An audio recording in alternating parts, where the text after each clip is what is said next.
শহীদ আবু সাইদ, তিনি তো চিরকালের হিরো বাংলাদেশের।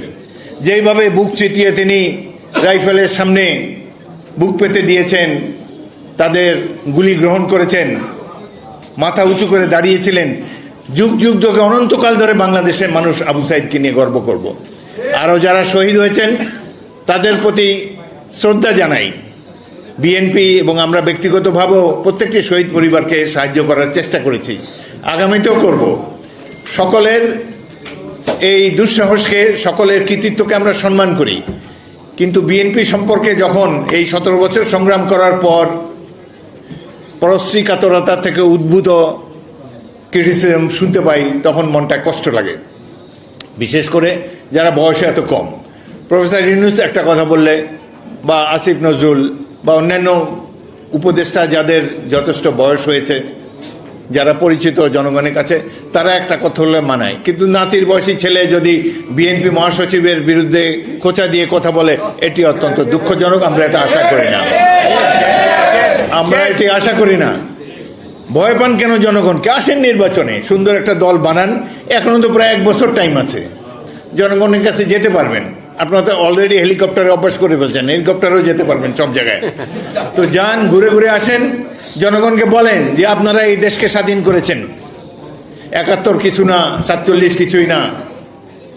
আরে ভাই, 71 তো দেখেন না, 71 সালে কিভাবে গ্রামে গঞ্জ থেকে পঙ্গপালের মতো ধরে যশোর ক্যান্টনমেন্টে 8 ঘন্টা যুদ্ধের পর যখন বেরিয়েছি, ভেবেছিলাম যে বাংলাদেশে আমি একাই বোধহয় বিদ্রোহ করেছি, জানতাম না বাস্তব পরিস্থিতি। বাইরে আসার পর পাশে একটা গ্রাম ছিল খিতিবদিয়া, সেখানে যাওয়ার পর দেখি হাজার হাজার ছাত্র যুবক লাঠি, দা, খন্তা, কুড়াল ইত্যাদি নিয়ে দাঁড়িয়ে আছে, বলে স্যার অস্ত্র দেন, যুদ্ধ করব। এদের মধ্যে থেকে 500 ছাত্রকে আমি ভর্তি করেছিলাম আমার ব্যাটালিয়নে, যারা 100 জীবন দিয়েছে রণাঙ্গনে। আমি নিজেও যুদ্ধে আহত হয়েছিলাম।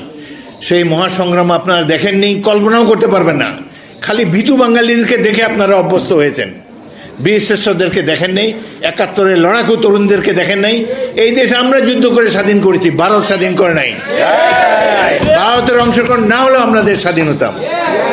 এখন সীমান্তে আমার প্রতিবেশী দেশ আবার গন্ডগোল শুরু করেছে, তাদের পছন্দের নেত্রী বিদায় হয়েছে, তাদেরও গাত্র জ্বালা শুরু হয়েছে। বাংলাদেশে মানুষের ফসল কেটে নিয়ে যান, আম গাছ কেটে নিয়ে যান, নানাভাবে গুলি করে সীমান্তে প্রতিদিন মানুষ হত্যা করেন। আমরা নীরবে অবলোকন করছি।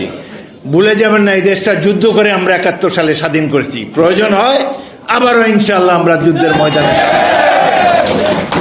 একবার 27 বছর বয়সে যুদ্ধ করেছি, এখন 81 বছর বয়সে আবারও অস্ত্র ধারণ করব সকল অন্যায় এবং অবিচারের বিরুদ্ধে। সুতরাং বিএনপি যদি দায়িত্ব পায় নির্বাচনের মাধ্যমে, আমি বারবার বলেছি আমরা এই দেশের তরুণ সমাজকে মিলিটারি ট্রেনিং দেব, কম্পালসারি মিলিটারি ট্রেনিং দেব, অন্যান্য উন্নত বিশ্বের রাষ্ট্রের মতো, যাতে করে আমাদের এই স্বাধীনতা সার্বভৌমত্ব নিয়ে কেউ কোনো ধরনের ছিনিমিনি খেলতে না পারে।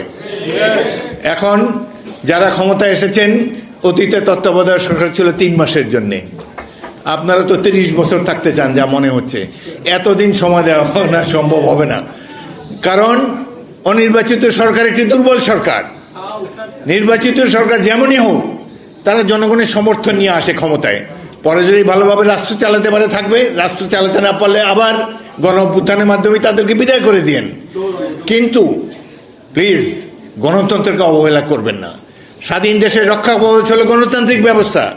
গণতন্ত্র খুব ভালো না, ভালো ব্যবস্থা না, কিন্তু এর চাইতে ভালো ব্যবস্থা এখন পর্যন্ত আবিষ্কৃত হয় নাই। সুতরাং গণতন্ত্রের প্রতি আমাদের দৃঢ় আস্থা থাকতে হবে, জনগণের রায়ের উপর আস্থা থাকতে হবে। এখন একটা কথা, উপদেষ্টাদের কথা মনে হয় ইলেকশন দিলে বিএনপি এসে পড়বে। তো ভাই, এটা তো আমাদের দোষ না।